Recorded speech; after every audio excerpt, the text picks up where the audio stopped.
Ibebenta nyo ba ang una nyong pinagawang bahay? Magkano po yung una nyo naging capital sa negosyo nyo?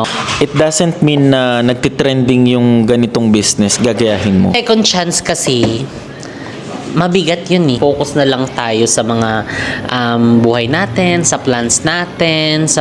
Walang shortcut sa kahit anong success. Bakit biglang di na manager si Bebang ng JK Samgyupsal? Hi mga saswang! Welcome back to my YouTube channel! So ayun mga saswang, today is another day and another video. So ayun ngayon mga saswang is magsi-sit down vlog tayo. So actually ito mga saswang is dapat ano to, diba? Yung content natin every Sunday. Ayan, gawa nung nasabi ko.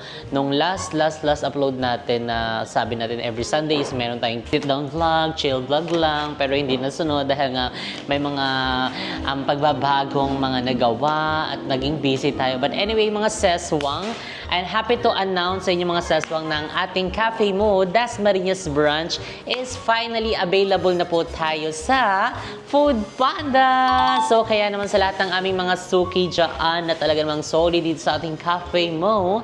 So, ayun, pwede na po kayo makapag-order online. So, tamang-tama ito sa mga hindi makalabas ng bahay or ng office. Actually, ngayon lalo kasi nag-uulan-ulan. So, pwede na kayo talagang mag-book via Food Panda. Pero, ang ating ano pa mga saswang, Grab is even working out pa. And ang ating Cafe Mo Tansa branch is available na Food Panda at saka Grab.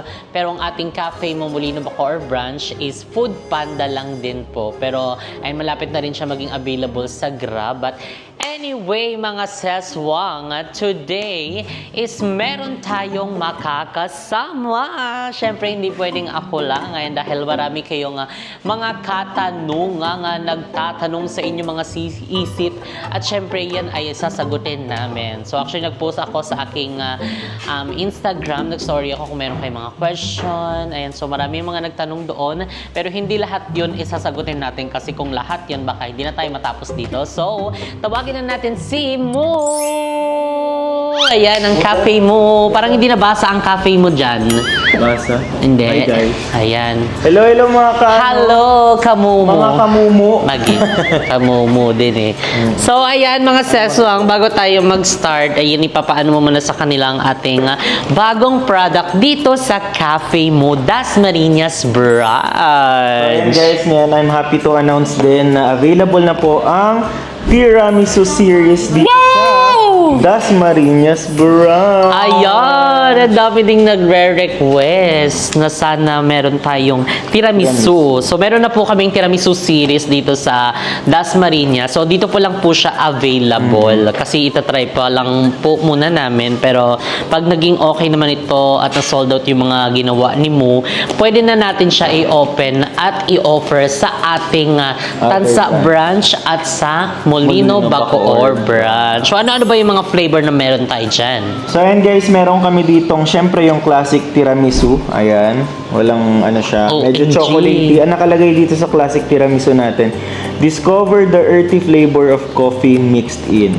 So itong classic tiramisu guys is more on ma-coffee talaga siya. And then, basta yun yung atake niya. Ma-coffee. Very coffee, ganon. Kasi nga nasa cafe mo sila. Totoo. And then, syempre, meron din tayong, ano pa mo? Meron tayong tiramisu samgyup flavor. Charing. Wala pala si JK samgyup So, bisitahin nyo na rin pala guys ang aming mga samgyupsal branch. Yes. Ayan, meron kami dito around sa Cavite, and then sa Laguna, Las Piñas, Sariaya, Tarlac. Ayan, yung mga branches namin. So, i-check nyo na lang dyan guys sa ano. Yes. Sa Google Maps. Google Maps. So, pwede na rin kayong mag-drop by at kumain. So, anyway, yun nga. Meron tayong classic tiramisu dito. Meron tayong matcha. Meron tayong Oreo. May Biscoff tayo. And meron din tayong... Yun lang. Ay, soon pa pala yung strawberry. Soon pa yun, yung iba't ibang mga ano namin, flavor, ano pa lang siya, incoming. Incoming. Yan naman. Umpisahan na natin. So, tayo ay magpo-Q&A. So, babasahin natin ang mga iilang nagtanong, magkano po yung una nyo naging capital sa negosyo nyo po? Any tips na din po? So ayan, kung sa JK guys, ang pinakaunang capital namin is nasa around 50 to 60,000. Kasi during that time, maliit lang yung yung space namin. I think nasa less than 40 square meters lang ata. Parang ganitong kalaki ng cafe mo. Pero mas maliit pa dito sa may cafe mo. And then yung rent kasi natin dun mo, 'di ba, mas mababa. So parang nasa around, I think lang 10,000 lang ata ang renta doon. And during that time, since bago kasi yung building, hindi nila nire-require yung talaga yung 2 months deposit, Correct. 1 month deposit. So, nag-uumpisa rin sila sa mga leasing, kaya parang ginagamay din nila yung kung paano ba yung mga terms and conditions sa mga ganong eksenang building, ganon. So ayun, nasa around 10,000 lang. Ayan, ano pong order? Ano pong order nyo? Ano pong order nyo? Unlimited pork and beef. Tapos may kaha dito mga sis. Then, sukli nyo po. Oh. And then yung mga materials kasi, na-mention naman namin before na yung iba talaga gamit sa bahay, and gamit ni Mama Vicky yung ginamit namin, like yung mga ibang utensils, kutsara, tinidor, yung ibang plato, di ba? Correct. Yung mga tinatago-tago ng mga mother natin. Yung ilalabas lang kapag may bisita. Pero kayo dyan, magsawa kayo sa mga bungal-bungal na baso, mga basag-basag na pinggan. So, ayun, 50 to 60,000 yun po yung 60,000 pinaka maximum na namin na starting capital. And luckily, and maraming salamat dahil sobrang dami, unexpected talaga yung Correct. pagtangkilik nyo dun sa first branch namin.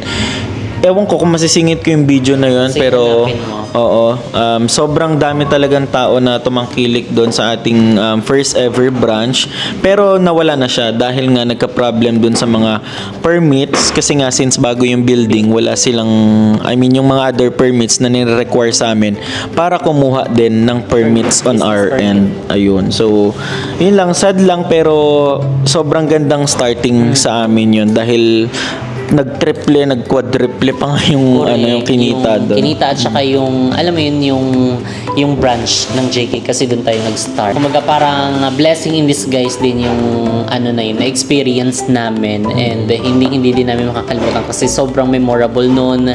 May mga taga-ibang lugar pa talagang dumayo, talagang dinayo yung business namin kasi nga first time namin yun. After namin magpagawa ng bahay, is business naman yung inopen namin. And syempre, bilang parang nakikita din nila na hindi naman tayo talaga business minded before, yun more on parang alam mo yung typical na bata at saka mga lang na kung ano-ano yung mga content, pero parang din sila, nagulat din sila na meron na tayong negosyo, kaya todo support din sila from the gawa bahay serye to negosyo. And ayun, sobrang thankful din kami and grateful ayun sa lahat ng mga tumangkilik sa aming first first ever branch dyan sa Tansa. So thank you so much po sa inyong lahat.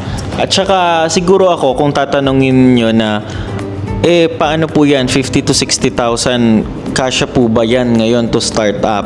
I think sa pag-increase ng mga bilihin ngayon, I think medyo alanganin na yung 50 to 60,000 na starting capital. Kasi during that time na nag-open kami, that was 2021, ayan, pandemic baby talaga ang JK Sanggipsal. As in talaga kami, DIY talaga kami ang ginawa namin dyan. Kami mga nagpintura. Mapapanood nyo naman yan yung vlog namin before kasi yung mga kasama namin dyan. Talagang todo sugo din kami sa mga bilian ng mga plato, mga ganon. Talagang para makamura kami, talagang susuungin namin, pupuntahan namin yan, 'di ba? Kasi ganun talaga pag mag-start ka ng business, dadaan ka sa mga ganong stage talaga. So siguro ako, kung tatanungin nyo kung ano siguro yung pinaka pwede or possible, yung feasible talaga to start up ng maliit na JK, yung parang ganito lang kalaki ng cafe mo, siguro nasa around 500,000 up.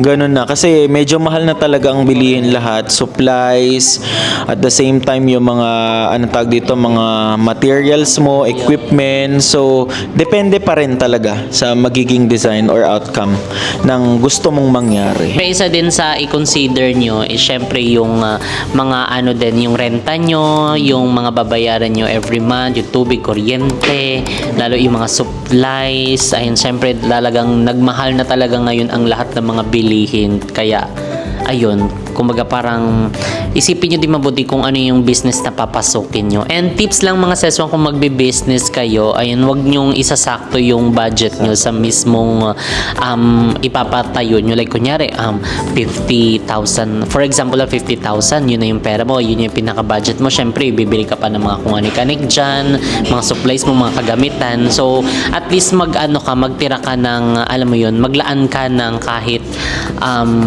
emergency fund, 'di ba? Para kahit papaano kapag may mga unforeseen na events, pwede ka pang makakuha sa iyong extra budget. Ganun. So dapat talagang merong extra budget kasi kailangan 'yun.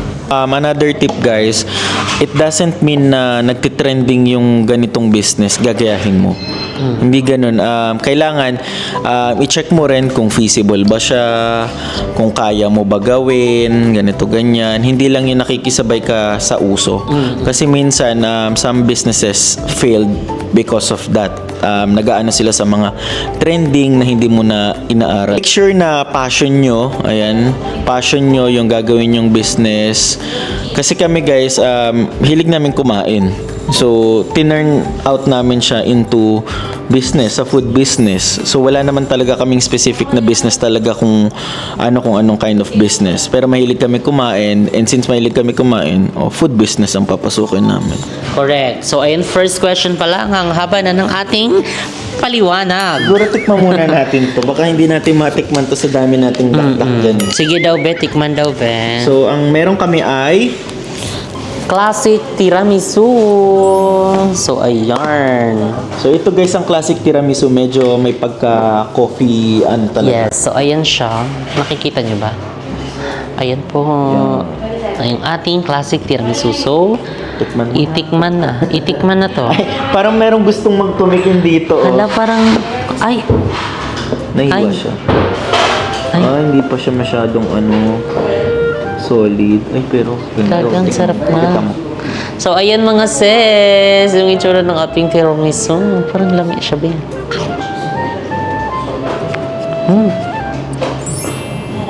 Hala. Okay. Sarap.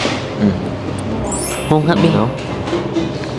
Guys, hindi mahilig to sa matamis, pero si Isa, nakatingin na. Correct. Tingnan natin. Sarap, Ben. Totoo. Perfect nga siya partner sa kape. Although may kape-kape na rin siya. Matapang. Sakto lang. Mm. Di ba? Mamday, ang sarap nito, Mamday. Tiramisu. Sarap din. Ito yung nagsisumisikat na tiramisu. So, available na ito mga sis sa Cafe Mo Das Marinas. So, gusto nyong i-try nyo na habang bukas pa lang namin siya i-avail. Pero I-offer. Oo, pero I think na-upload na to. Ubus na yan. Ubus na. Kasi ilang batch lang yan eh. Pero, ayan, let's see. Kapag nagustuhan, di tayo, gawa tayo ng bongga. At tapos pwede na din namin siyang i-offer sa ibang mga brand.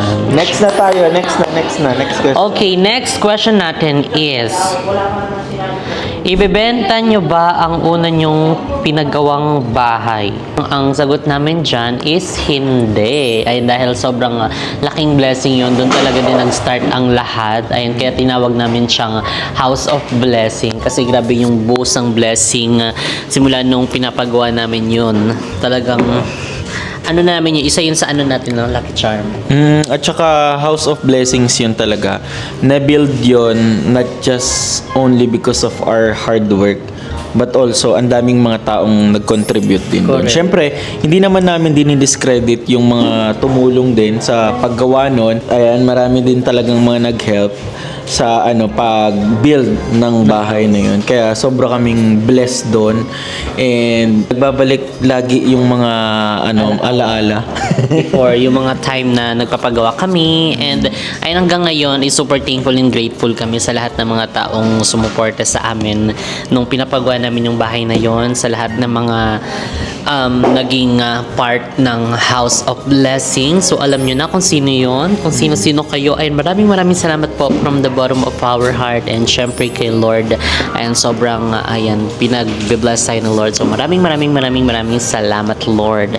And ayan, kay Kuya Lloyd, ayan, thank you so much. Alam ko isa din siya sa mga nag-help nung time na yon na pinapagawa namin yung aming dream house. At saka pwede din naman namin kasi yung matutulugan na ganyan, natutulog kami doon ni. And syempre mga saswang, yung office namin is malapit lang doon din, 'di ba, sa House of Blessing. So in case like kunyari nandun kami sa office and late na kaming natapos, tinatamad, pwede kaming matulog doon. So hindi namin siya ibebenta, pagkus as is pa rin siya, gagamitin pa rin namin, bahay pa rin namin. As in, etong pinapagawa naming bahay is dream house naming mag-asawa. So syempre, welcome naman doon yung aming family. Hindi naman porket sinabi na para sa amin, isa amin lang. Bawal na kami magpapasok ng family. So pwede kami magpapasok and magpatulog doon ng aming family. So kumbaga, yung house naman na yun is parang gift naman namin sa aming sipag, sa namin, dedication namin. So as in, parang namin to, deserve ng pagod namin, deserve ng lahat ng mga sakripisyo, deserve ng lahat ng puyat, sakit minsan. ng eye bags, mga Eye bags, ganyan, no, 'di ba? Ganon. So, siya, blessing din namin sa namin, sarili namin. Sabi nga ni teacher, fruit of our labor. Wow, fruit of our labor. Dole Pasabog pala siya yun. na. Wala kaming ibebenta, bagkus dadagdagan lang namin. Correct. So, ayan, next bite. Sige daw, be. Ang sarap niya kasi. Lalo yung Biscoff, guys, Ang Biscoff. Correct! Ang Isa yun sa favorite. First choice ko talaga Biscoff talaga. Pero masarap naman din, pati yung classic, guys. Sabi ko kaya. Pag ako nakatulog mo naman, Hindi naman to, unti lang kape nito. Pero may kick lang ng coffee. Next. Okay, next question is, Roughly estimate magkano po ang pinapagawa niyong bahay ngayon? roughly estimate, 2 pesos. I think, 20 pesos. totoo ba? Hindi, actually guys, hindi biro din yung yung gagastusin doon sa pinaka dream house namin. Pero we made sure na kakayanin at ilalaban din talaga. Correct. Hindi magiging madali pero ilalaban kasi nga 'di ba walang shortcut sa kahit anong success. And ang tagal na din namin tong pinag-isipan, guys. Actually, 1 year din naman actually yung pag-iisip namin kasi since na-acquire namin yung yung lupa, namin patayuan na lang natin soon pagka okay na yung business, ganyan, nakapag-open na ng mga iba-ibang branch, ganun. Kasi ayan guys, kung gusto niyo rin pala magpagawa ng mga bahay, ayan, so i-message niyo na ang JPS iDesign. Ayan, so kahit anong mga commercial building, mga resort, residentials, and nagagawa nila kahit ano. So mag-inquire lang kayo, gamitin nyo ang code na Jesbin. Apo, gamitin yung code na Jesbin. Okay, proceed na tayo sa ating next question. Next question is, paano nyo na ma-manage ang mga business nyo kung magpo-focus na kayo sa bahay nyong ipapagawa? Ang ko naman doon mga sis, kasi ayun, kaya ko sinabi yung magpo-focus, as in, wala mo na yung ibang mga unnecessary na lakad namin, kumbaga more on business, tapos after nun sa bahay, business, bahay, business, ganun yung gagawin namin. So, syempre, kailangan din namin talaga siyang i-manage ng maayos kasi syempre hindi lang isa din yung i-manage naming store. So, syempre, may iba't ibang mga branch na tayo na kailangan tutukan. And syempre, hindi lang yun. Kailangan din nating tutukan din yung bahay na ipapagawa natin kasi nga din, syempre, hindi biro ang ipapagawa nating bahay. Ganun. At saka siguro good thing din kasi parang alam mo yung na plot out talaga namin lahat ng mga step by the step. Like 'di ba nag-build kami ng ng corporation, ayan, and then unti-unti yung mga dito yung mga position na filled na. So kahit papaano ayan, confident kami na yung mga person na nandun, yung mga katuwang namin is kaya rin na tulungan kami back end, front end, ayan, sa lahat ng mga in terms of the business. So ayun, confident kami na mapipressure na silang lahat. Correct. Kasi syempre hindi lang din naman kami yung nagtatrabaho doon. Kasi syempre andyan din sila Ma'am Dine, sila Sir Kat, and syempre yung mga ibang kasama namin sa warehouse. Ayan. Kaya ayun, sobrang thankful din kami dahil kahit wala kami dun minsan, nandyan sila to support us and then para mag-work out yung yung business, ganon. So kaya naman yan, mapagsasabay naman yan guys, and time management lang yan talaga. Correct. Tapos ibabudget mo lang yung time mo, ganon. Tapos iwasan yung mga unnecessary na na bilihin, mga kahit hindi importante, wag mo na magtiyaga muna kasi malaki ang gastos. So yun mga saswang, ang ating next question is sobrang daming nagtatanong nito. So hindi lang sa YouTube, pati sa Facebook, sa IG, sa TikTok, ay talagang nagkalat na. So eto na, ang ating question is, hindi na ba nagtatrabaho si Bebang sa JK? So, eto mga saswang, ayun, sana maliwanagan kayo, and kapag nasagot namin, sana tumigil na rin kayo ng kakatanong kasi paulit-ulit na. Si Bebang po is hindi na po siya nag-work sa JK Samgyupsal. So, hindi na po siya related sa aming mga business. And, ayun, sabihin na, na lang natin mga saswang, kumbaga parang mag-focus na lang tayo sa mga buhay natin, sa plans natin, sa mga gustong, alam mo yung plano natin sa buhay natin. So, wag na tayo maggawa-gawa ng iba pang mga issue dyan. So, ayun po, ang aming sagot is hindi na po siya nagtatrabaho sa JK. So, sabi dito is, handa po ba kayong magbigay ng second chance sa mga taong nanakit sa inyo or may ginawa sa inyong kasalanan? Okay. Yung second chance kasi, mabigat yun eh. Step by the step Siguro depende sa nagawa eh. Kumbaga parang syempre nasa din yan, hindi mo rin naman masisisi yung sarili mo kung bakit ka din nagalit sa kanya or bakit hindi mo siya papatawarin. Siguro for me, magbibigay ng second chance, pero kasi alam mo yon, yung trust is hindi na din mababalik. Mapapatawad mo siya pero hindi na kagaya ng dati. Yung may limit na sa lahat, as in kumbaga parang mapatawad mo lang siya, pero yung pagkakatiwalaan mo pa siya parang hindi na, parang no na sa mga ganon kasi lesson learning, nagawa niya na yon, so magagawa niya pa rin yun ulit. Which is normal naman siya talaga kasi once na yung trust mo talaga, na-break yung trust mo. Kasi once lang yan ang ang trust So, wala na. So, yes, naman, may second chances naman talaga, di ba? Hindi naman kami kung sino mang Poncio Pilato para hindi magpatawad. Saka guys, mas okay na walang kaaway, walang alam mo yung kasakitan ng loob, something ganun. Mas masarap mabuhay na, maluwag sa puso mo, di ba? Yung focus ka lang doon sa goal mo in life. So, ayun mga seswang, dyan na nga nagtatapos ang ating Q&A, and I hope mga seswang meron kayong mga natutunang aral. Ayan na kahit kaunti.